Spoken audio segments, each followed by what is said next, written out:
ক্যাম্পাসে ভোট এই অনুষ্ঠানে আপনাদের সবাইকে স্বাগত জানাচ্ছি। আমি শাহাদাত হোসেন অব্র। আর এই মুহূর্তে আমার সাথে আছে জিএস প্রার্থী মাহিন সরকার। তার সাথে জানবো যে এই যে ক্যাম্পাসে ভোট হচ্ছে সেটা নিয়ে ব্যস্ততা কেমন কেমন চলছে হালচাল, এবং সর্বোপরি কে জিতবে এই ডাকসু নির্বাচনে সেই আলাপটাও হবে। আমি প্রথমে স্বাগত জানাচ্ছি মাহিন ভাই আপনাকে।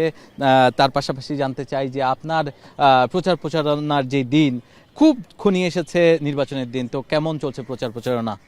দেখুন, আমাদের প্রচারণা আলহামদুলিল্লাহ আমরা যারা করছি সবারই আমি দেখতে পাচ্ছি যে একটা উৎসব মুখর পরিবেশে তারা প্রচারণা করছে, এবং আমারও আলহামদুলিল্লাহ ভালো অবস্থা আছে। এবং বিশেষত ঢাকা বিশ্ববিদ্যালয়ের যে হলগুলো রয়েছে সেখানকার শিক্ষার্থীরা আমাকে খুব ভালোভাবে চেনেন। এটি আমার জন্য একটি এক্সট্রা অ্যাডভান্টেজ। ফলশ্রুতিতে যখনই আমি প্রচারণায় যাচ্ছি অনেকেই বিভিন্ন প্রশ্ন করছেন, তাদের যে সমস্যার কথা সেগুলো তুলে ধরছেন, আবার আমাকে ঘিরে তাদের প্রত্যাশার কথা বলছেন। যারা জুনিয়র আছেন তারা অনেকে উচ্ছ্বাসিত হয়ে ছবিও উঠছেন। তো সব কিছু মিলে একটি উৎসবমুখর পরিবেশ। কিন্তু আমাদের বেশ কিছু বিষয়ে কিন্তু অভিযোগ রয়েছে, কারণ ঢাকা বিশ্ববিদ্যালয় কেন্দ্রীয় ছাত্র সংসদ নির্বাচন 6 বছর পরে হচ্ছে। 2019 সালে ডাকসু হয়েছিল। তো আমাদের দীর্ঘ সময় আমরা ডাকসু ছাড়া ছিলাম। 24-এর গণ অভ্যুত্থান আমাদের এই ডাকসুর পথ উন্মোচন করেছে। তো সেই জায়গা থেকে আমাদের কাছে মনে হয়েছিল যে এইবারের ডাকসুতে ভোটারদের জন্য অনেক বেশি ফ্যাসিলিটিস থাকবে। বিশেষত আমরা দেখতে পেয়েছি যে কেন্দ্র সংখ্যা করা হয়েছে মাত্র 8টি। তো এখন এই কেন্দ্রে যখন আমরা ভোট দিতে আসব, খুব স্বাভাবিকভাবে দেখা যাবে যে এতগুলো প্রার্থীকে ভোট দিতে গিয়ে সময় কিন্তু লাগবে। তো সেই নির্দিষ্ট সময়ের মধ্যে যখন একজন ভোটার পূরণ করতে যাবে তখন কিন্তু খুব স্বাভাবিকভাবে যে সে স্বাচ্ছন্দ্য মোতাবেক ভোট দিতে পারবে, বিষয়টি এরকম নেই। আবার আমি একটু অভিযোগে যাচ্ছি। তার আগে আমার কিছু প্রশ্ন, মানে আমি একটু জানতে চাই যে এই যে আপনারা যারা হচ্ছে জুলাই আন্দোলনে সম্মুখ সারির যোদ্ধা ছিলেন, তাদের তো হচ্ছে একই সাথে ঐক্যের একটা বলা চলে পাহাড় দেখেছিল হচ্ছে জুলাই মাসে 2024 সালের।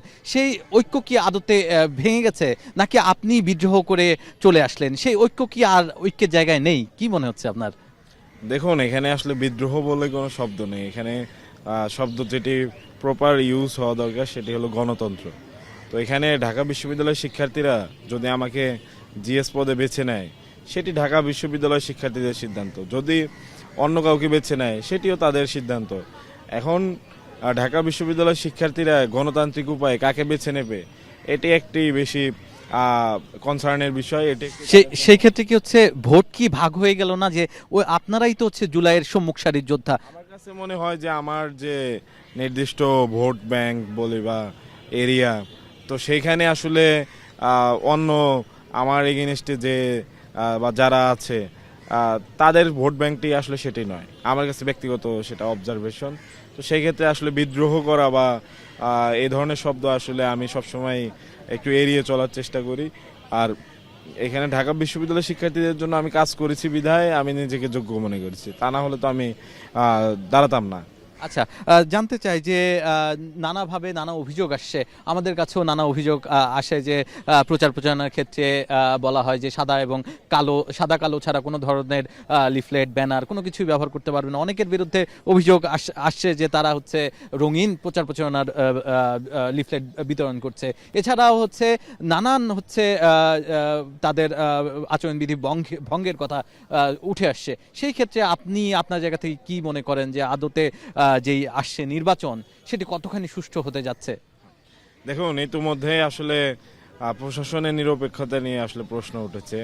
কারণ একেবারে প্রথম দিন থেকেই যখন প্রচারণা শুরু হয়েছে, একেবারে প্রথম দিনের প্রথম মুহূর্ত থেকেই দেখা গেছে যে আচরণবিধি লঙ্ঘন হয়েছে। এমনকি যখন মনোনয়নপত্র উত্তোলন করতে গিয়েছে তখনও দেখা গেছে আচরণবিধি লঙ্ঘনের অভিযোগ উঠেছে।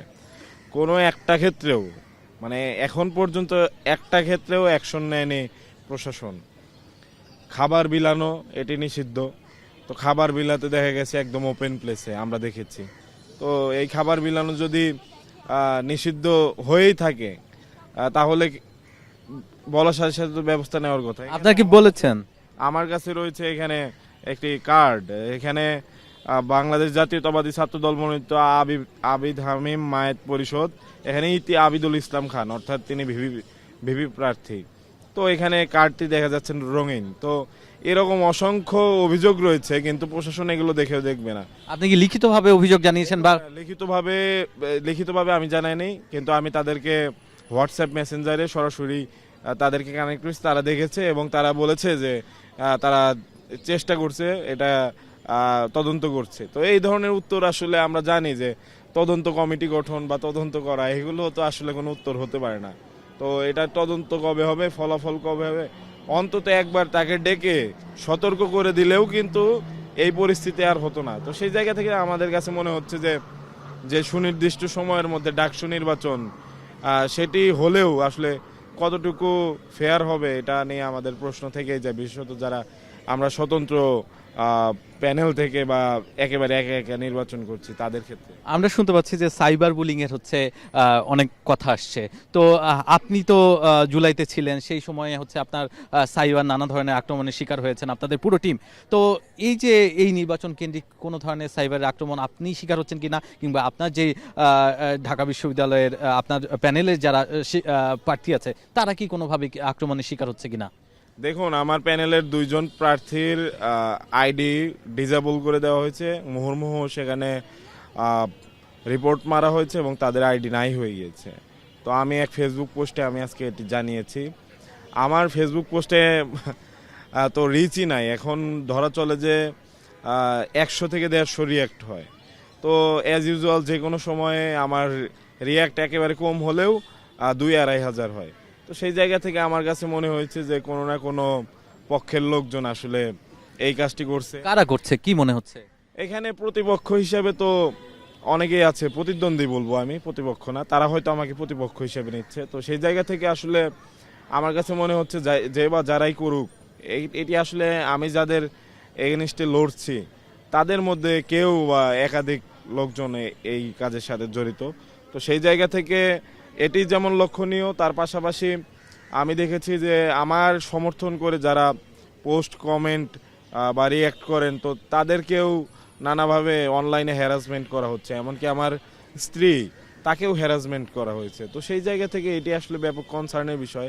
আমাকে হ্যারাসমেন্ট করলে আমি আসলে সেভাবে নেই না, কেননা আমরা জুলাই গণ অভ্যুত্থানের পরে নানান হুমকি ধামকি এগুলো পেয়ে আসছি, নিয়মিত মেসেঞ্জারে হত্যার হুমকিও আসে। তো আমাদের কাছে কেউ কটূক্তি করে যদি কেউ হুমকি দেয়, সেটা আমাদের কাছে আসলে কোনো ধর্তব্যের মধ্যে পড়ে না। আমি আরেকটু ছোট করে জানতে চাই যে গতকালকে একটা ঘটনা ঘটেছে, অনেকেই প্রচার প্রচারণা করছে, তার মাঝে হচ্ছে একজনকে জিজ্ঞেস করা হলো যে আপনি কোথায় পড়েন বা কোন হলে, সে বলেছে ছাত্রী হলের নাম বলেছে একটা। তো সেই ক্ষেত্রে হচ্ছে পরবর্তীতে জানা যায় সে আসলে ঢাকা বিশ্ববিদ্যালয়ের নয়, বাইরের হয়ে প্রচার প্রচারণা চালাতে এসছে। তো এই ধরনের যে ঘটনা, এটা তো অনেক বড় একটি অন্যায় বলা চলে, যে এই যে আচরণবিধি সেটাই তো হচ্ছে লেখাই আছে স্পষ্টভাবে যে বহিরাগত কোনোভাবেই আসবে না। নিরাপত্তার কথা বলছেন আপনারা নিজেরাও, তো কিভাবে আসলে নিরাপত্তা থাকবে যখন হচ্ছে বহিরাগত এই নির্বাচন কেন্দ্রিক হচ্ছে প্রচার প্রচারণা চালাচ্ছে? আসলে যাকে ধরা হয়েছে সে জাতীয়তাবাদী ছাত্র দল মনোনীত যে প্যানেল, সেই প্যানেলের হয়ে কাজ করছিল। তাকে ধরার পরে সে অজ্ঞতাবশত বলেছে সে রোকেয়া হলে থাকে। এখন এটি আমাদের মাঝে হাস্যরসের জন্ম দিলেও এটি সিরিয়াস একটি কনসার্নের বিষয়। তা এখানে 2টি বিষয় আরও আসবে, যে ওই ব্যক্তি আসলে এখন থাকে কোথায়। দেখা যাবে হয়তো সে কোনো হলেই অবস্থান করছে, অথচ এখন কিন্তু হলে বহিরাগত প্রবেশ বা থাকা নিষিদ্ধ। আবার যদি দেখা যায় যে ওই ব্যক্তি আসলে কিসের বিনিময়ে প্রচার করছে, দেখা যাবে তার পিছনে অর্থ ঢালা হচ্ছে, কালো টাকা ঢালা হচ্ছে। তো সেই জায়গা থেকে আসলে একাধিক অভিযোগ এখানে আছে, একাধিক তদন্ত এখানে করার বিষয় রয়েছে, কিন্তু প্রশাসন করবে না। কারণ প্রশাসনের মধ্যে যে শিক্ষকগণ আর কি দায়িত্ব পালন করছেন, তারা কোনো না কোনো দলকে সার্ভ করেন, এটাই একদম স্পষ্ট কথা, এ ব্যাপারে কোনো সন্দেহ নাই। কারণ আওয়ামী লীগপন্থী যারা শিক্ষকগণ ছিলেন, তাদের রেজিম শেষ হয়েছে, এখন সামনে যারা আসতে পারেন সম্ভাব্য তারা ধরেই নিয়েছেন, তাদের পন্থী লোকজন বা শিক্ষকেরা এখন প্রশাসনে আছেন। তো খুব স্বাভাবিকভাবে তাদের পন্থী যারা শিক্ষার্থীরা নির্বাচন করছেন তাদেরকে তারা ফেভার দেবেন, এটা খুবই স্বাভাবিক। আপনি যতই তদন্ত করে ধরি, যতই একেবারে ক্রিস্টাল ক্লিয়ার এরকম কার্ডের মতো একদম রঙিন থাকুক, কিন্তু আমি দেখব না, এটাই হলো নিয়ম। তো আমাদের জায়গা থেকে এটি আসলে একটা কথা বার্তা যে ভোট কিন্তু ঢাকা বিশ্ববিদ্যালয়ের শিক্ষার্থীরাই দেবে, বাইরের কেউ দেবে না। সুতরাং সাধু সাবধান। তাহলে হচ্ছে যে এই যে আসছে নির্বাচন, সেই নির্বাচনের ক্ষেত্রে হচ্ছে আপনারা যেটি বলছেন যে নানা আচরণবিধি ভঙ্গ করা হচ্ছে, বিশেষ করে সাইবার। তো সেই ক্ষেত্রে তো নানা জায়গা থেকে নানা উদ্যোগ নেওয়ার কথা বলা হয়েছে। বিশেষ করে আমি যদি নির্বাচন কমিশনের কথা বলি, তো তাদের পক্ষ থেকে উদ্যোগ নেওয়ার কথা সংবাদ সম্মেলনে বললেও আদতে কি সেটির বাস্তব কোনো রূপ আপনারা দেখতে পাচ্ছেন কিনা? এখন পর্যন্ত আমরা কোনো বাস্তব রূপ দেখতে পাইনি। ঢাকা বিশ্ববিদ্যালয় প্রশাসন, তিনটি গ্রুপ আছে, ঢাকা বিশ্ববিদ্যালয় নিরাপত্তা মঞ্চ, ঢাকা বিশ্ববিদ্যালয় শিক্ষার্থী সংসদ আর ঢাকা বিশ্ববিদ্যালয় শিক্ষার্থী সংসদ 2, এই তিনটা গ্রুপকে তারা হলো বন্ধ রাখতে বলেছে। কিন্তু আমরা দেখতে পাচ্ছি এই তিনটা গ্রুপ কোনো না কোনো পক্ষের, যারা এখন নির্বাচন করছে তাদের মেম্বারদের দ্বারাই খোলা। তো তারা দিন শেষে হলো শুধু তাদের প্রচারণাই করছে। সাপোজ আমি যদি আমার প্রচারণার জন্য এই তিনটি গ্রুপের একটাতেও পোস্ট করি, সেটাকে অ্যাপ্রুভ করা হবে না। তো ঢাকা বিশ্ববিদ্যালয় প্রশাসন হয়তো ভালোর জন্যই হোক বা খারাপের জন্য, যে কারণেই হোক, তারা এই তিনটি গ্রুপকে বন্ধ রাখার চেষ্টা করেছেন। তো এই তিনটি গ্রুপ কিন্তু এখনো সচল রয়েছে। তাহলে তারা নোটিশ দিয়ে এটা বন্ধ করতে বললেন, তাহলে যারা যুক্ত এই গ্রুপগুলো চালায়, এখনো চালাচ্ছে, তাহলে তাদের বিরুদ্ধে কেন ব্যবস্থা হলো না? তো ঢাকা বিশ্ববিদ্যালয় প্রশাসন আসলে জানেই না তাদের আসলে কর্তব্যটা কি। তারা একটা নোটিশ দেওয়ার মাধ্যমে এটাকে শেষ করে দিচ্ছে। আমরা দেখতে পেলাম যে 26 তারিখ যখন আনুষ্ঠানিক প্রচারণা শুরু হলো, আমরা বের হওয়ার সাথে সাথেই একটি রাজনৈতিক ছাত্র সংগঠন তাদের পিভিসি ব্যানার দিয়ে বিভিন্ন পয়েন্টে পয়েন্টে লাগালো। তো এখন পিভিসি ব্যানার যে পয়েন্টে পয়েন্টে লাগালো, তারপরে দেখা গেল একটা সাংঘর্ষিক পরিস্থিতি উদ্ভূত হলো। চারুকলায় দেখতে পেলাম তাদের ওই ব্যানারটি সেরা হলো। তো সেইখানে তারপরে নোটিশ আসলো যে এই ব্যানার কেউ লাগাবে না। অথচ সেই সময়ে আমরা তাদের সাথে মিটিংয়ে বসেছিলাম, এই সম্বন্ধীয় দিক নির্দেশনা চাচ্ছিলাম, তারা কোনো নির্দেশনা দেয়নি। যখন সাংঘর্ষিক পরিস্থিতি উৎপন্ন হলো, তখন তারা এই নির্দেশনা দিল। তো সব কিছু মিলিয়ে আমরা তো বলতে চাই যে ঢাকা বিশ্ববিদ্যালয় প্রশাসন আসলে জানেই না, বা জানলেও তারা অন্ধের মতো না দেখার ভান করছে যে তাদের কর্তব্য কী। দিন শেষে তারা আসলে যে বড় রাজনৈতিক ছাত্র সংগঠনগুলো, তাদেরকে ফেভার দিচ্ছে। আমাদের মতো যারা একেবারে স্বতন্ত্র প্যানেলে বা একেবারে একা নির্বাচন করছে, তাদের জন্য কোনো লেভেল প্লেইং ফিল্ড বলতে কিছু নেই। আপনি আপনার কথা বলছিলেন যে আপনি স্বতন্ত্রভাবে লড়ছেন। তো সবকিছু মিলিয়ে আপনি তো বাকশাসের সাথে ছিলেন বা বড় পদে ছিলেন, সবকিছু মিলিয়ে সেখানে কেন হচ্ছে আপনার সেই প্যানেলে কেন আপনার জায়গা হলো না? বা আপনি বাকশাসের প্যানেলে বা বাকশাসের সাথে জড়িত ছিলাম না। আমি ছিলাম জাতীয় নাগরিক পার্টির একজন যুগ্ম সদস্য সচিব। সেখান থেকে আমাকে কোনো কারণ না দেখিয়ে তারা বহিষ্কার করে দিয়েছে। এখন পর্যন্ত তারা ব্যাখ্যা করেনি যে মাহিন সরকারকে কেন কারণ ছাড়াই বহিষ্কার করা হয়েছে। হাসনাত আবদুল্লাহ, তিনি আমাদের আন্দোলনের সহযোদ্ধা, আমরা একসাথে লড়াই করেছি। হাসনাত আবদুল্লাহ তো তার বিভিন্ন সময়ে দেখা গেছে যে তার কথায় বা কাজে আইন ভঙ্গ হয়েছে। বা সার্জিস আলম, তারা কিছুদিন আগে কক্সবাজার গিয়েছিল 5 আগস্টে। তো কেন তখন দলের ভাবমূর্তি ক্ষুণ্ণ হয়নি? সেখান থেকে তাদেরকে বহিষ্কার করা হয়নি। কিন্তু কারণ হাসনাত আবদুল্লাহ এখন আমার চাইতে বড়। আন্দোলনে কে কতটুকু রিস্ক নিয়েছে এখন সেটা ফ্যাক্টর না। আবার সামনে দুর্দিন আসুক, আবার মাহিন সরকারেরা যাবে, it doesn't matter. Mahin Sarkar GS হোক বা না হোক। তো সেই জায়গা থেকে আমি এসেছি, আমি তাদেরকে বলেছি আমি ডাকসু করতে চাই। তারা আমাকে সরাসরি না করে দিয়েছে। যদি করতে চাই তাহলে তাদের প্যানেল থেকে এজিএস পদে আমার লড়তে হবে। তো আমি বলেছি তাহলে আমি জাতীয় নির্বাচন, জাতীয় পর্যায় থেকে যদি ছাত্র রাজনীতির পর্যায়ে নামতে পারি, তাহলে অন্য প্যানেলে কেন নয়? তারা আমাকে উত্তর দেয় নেই। তারা আমাকে বলেছে তুমি পদত্যাগপত্র দিয়ে যাও। তো আমার কি, আমি যদি অপরাধী হয়ে থাকি, অপরাধীর তো অধিকার রয়েছে, তাকে কেন শাস্তি দেওয়া হচ্ছে? আমি কেন শাস্তি পেলাম আমি জানি না। এবং আমার ব্যাপারে তারা একদম স্ট্রেট ফরওয়ার্ড, মাহিন সরকার বাচুক মরুক তাদের কিছু যায় আসে না। তো আমি আমার জায়গা থেকে বলতে চাই যে আসলে এখানে অনৈক্য নয়, মাহিন সরকারের সাথে আগে থেকেই ইনজাস্টিস হয়ে আসছিল, এখনও হচ্ছে, ভবিষ্যতেও হয়তো হবে। কিন্তু মাহিন সরকারকে ঢাকা বিশ্ববিদ্যালয়ের স্টুডেন্টরা ভালোবাসে, এরা ব্যালটের মাধ্যমে পরীক্ষা হবে ইনশাল্লাহ। আমি একটু ছোট করে জানতে চাইবো আপনার কাছে যে এবারে যে যারা কিনা জুলাই আন্দোলনের পক্ষে, যারা জুলাই আন্দোলনের মাঠে ছিল, জুলাই আন্দোলনের আপনাদেরকে দেখে দেখে হচ্ছে অনুপ্রাণিত হচ্ছে, তারা কাদের ভোট দিবে? বাকশাসের প্যানেলকে নাকি আপনাদের প্যানেলকে?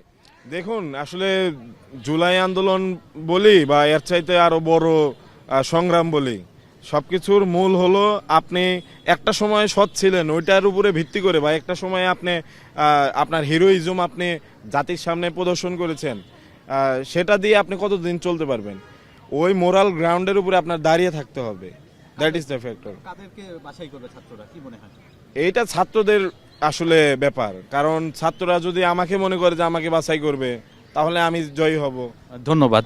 তাহলে পুরো ডাকসু নির্বাচনটা আসলে এই যে সাধারণ শিক্ষার্থী তাদের উপরেই ছেড়ে দিতে চান মাহিন সরকার, তার পাশাপাশি জুলাই আন্দোলন এবং তার পরবর্তী যারা জুলাই যোদ্ধা এবং এই ঢাকা বিশ্ববিদ্যালয়ের সাথে ছিলেন তারা কিন্তু হচ্ছে এই যে এই নির্বাচনে ভালো অবস্থানে যাচ্ছেন এমন কিন্তু হচ্ছে আমরা কথা শুনছিলাম মাহিন সরকারের কাছ থেকে। এই ছিল আমার কাছে এই ক্যাম্পাসের ভোট অনুষ্ঠান থেকে সর্বশেষ